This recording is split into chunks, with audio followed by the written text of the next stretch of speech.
Georgia is an old country. It's also really small. Look where it's located, right here between the Black and Caspian Seas, at the crossroads of the Middle East, Europe, and Russia. It's home to these stunning mountains and an old culture that is nestled into them. It's the birthplace of wine and the home to an ancient language and a people for whom hospitality and celebration are basically a religion, something any visitor will feel. But because of its location at this crossroads, Georgia has been conquered over and over. Mongols, the Persians, the Ottomans, and then the Russians. And Russia has been the colonial power here for the last 200 years. The Russian Empire then became the Soviet Union and took Georgia with it, ruling over the country until its collapse in the 1990s, at which time Georgia became an independent country, one that was tired of empires trying to control them. The people here wanted to move away from the Soviet and now Russian way of doing things. They wanted to move closer to the West, to join the European Union and the NATO military alliance. We have experienced Russia in our skin, you can't find any family in Georgia who has no relatives or ancestors who got killed or terribly treated by Russia. But for Russia, NATO enlargement into former Soviet states felt like a threat, a geopolitical move to contain and weaken Russia. This led to one man rising to power, bent on not letting this happen. And in 2008, right after NATO had promised to let Georgia join, Russia invaded Georgia, sending its troops into these two divided parts of the country.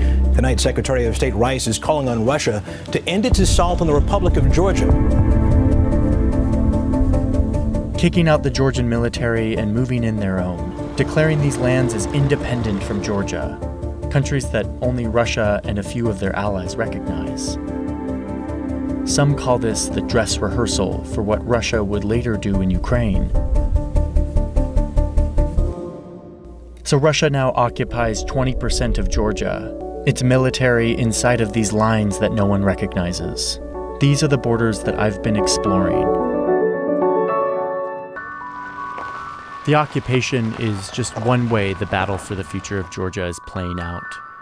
But back in the capital, there's another front to this struggle, one that is heating up.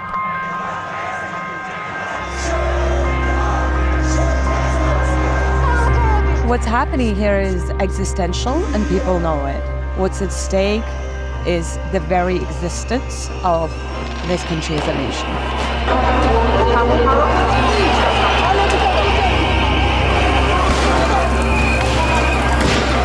I mean, there's nothing left but hope.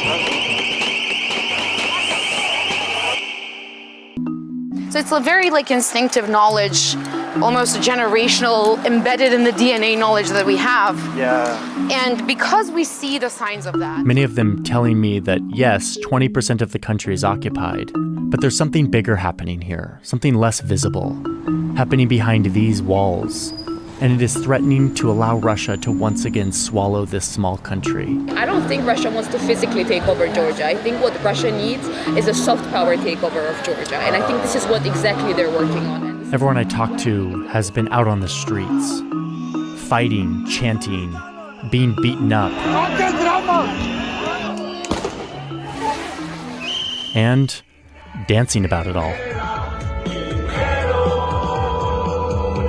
This was nothing like I had ever seen before.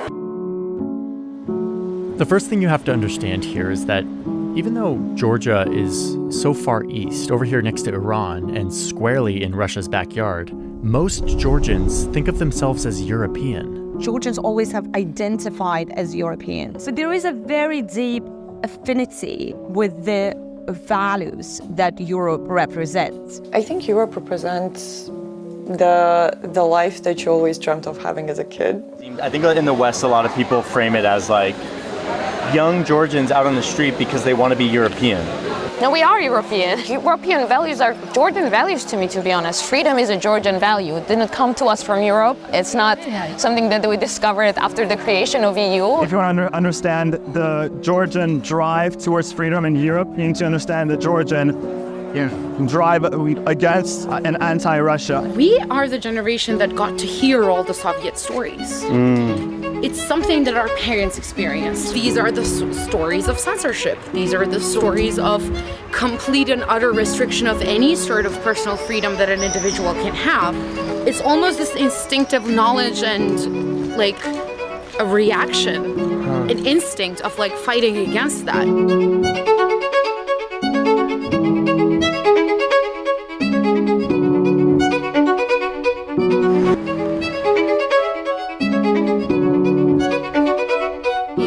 Opinion poll that has ever been done by reputable organizations in this country is that more than 80% of Georgians want to join EU.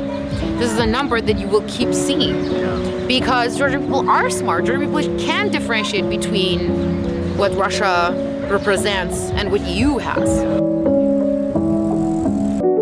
Parliament approved a divisive bill that protesters say is a threat to the country's democracy. It truly is the Russian law. So we know what it does to what it can do to a society. Now we see how hand by hand Georgian government and Kremlin are changing our path, our future. People immediately felt betrayed. This law is bringing back Georgia on the Russian side of the wall. So suddenly, after a decade of preparing to join the EU and NATO, Georgian lawmakers are taking action to derail that path. And it feels like a backstab, you know, like, how come you can do this to your country, to your kids who are growing in this country? Behaving in a way that looks a lot more like they're trying to perform for Russia. This law was sensitive, causing a brawl to break out in the parliament.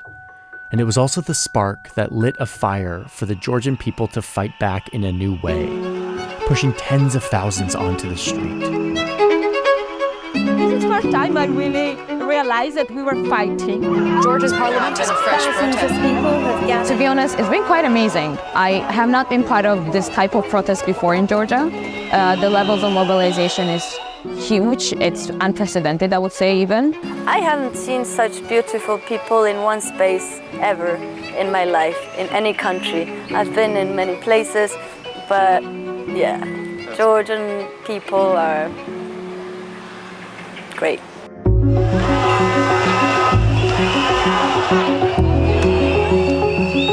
It was our chance to protect for our history, for our next generation. I put everything on hold. I was there every day. It was like my second job, my second home.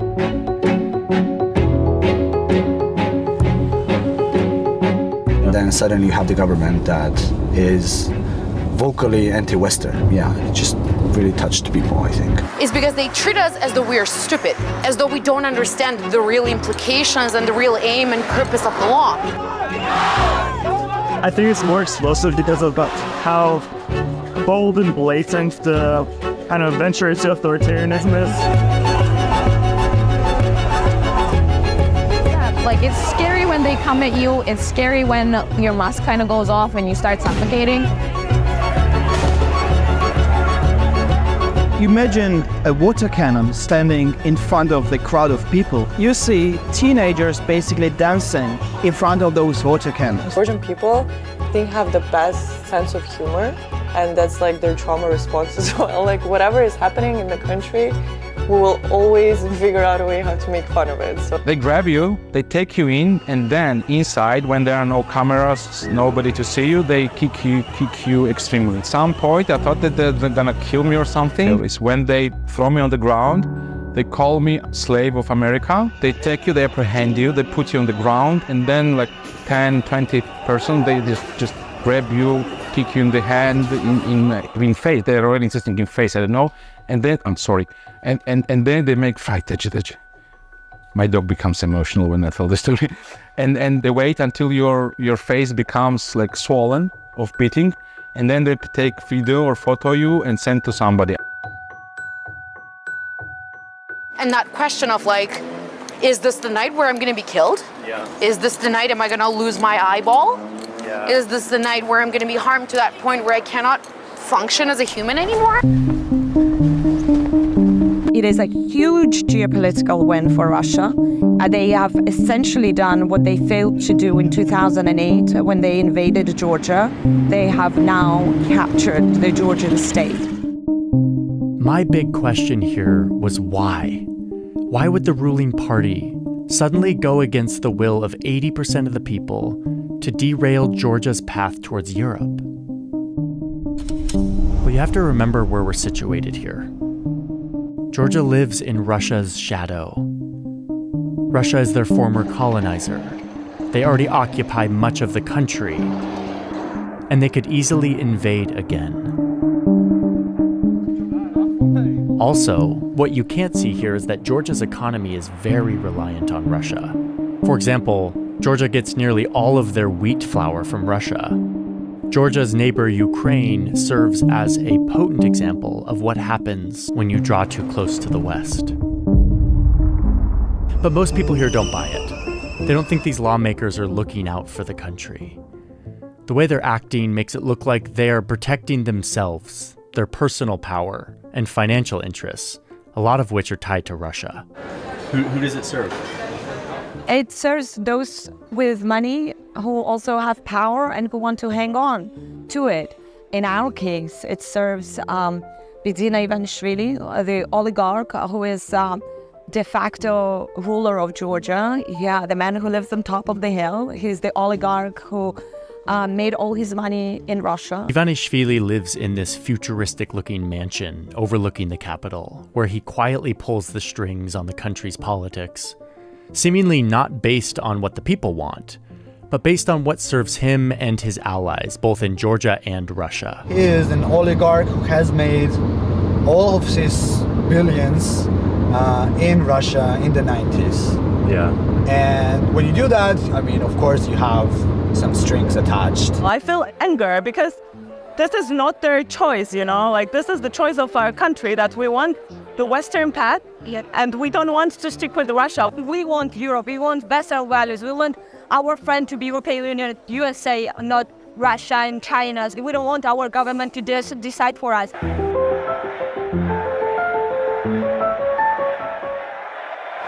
I guess my last question is, are you hopeful?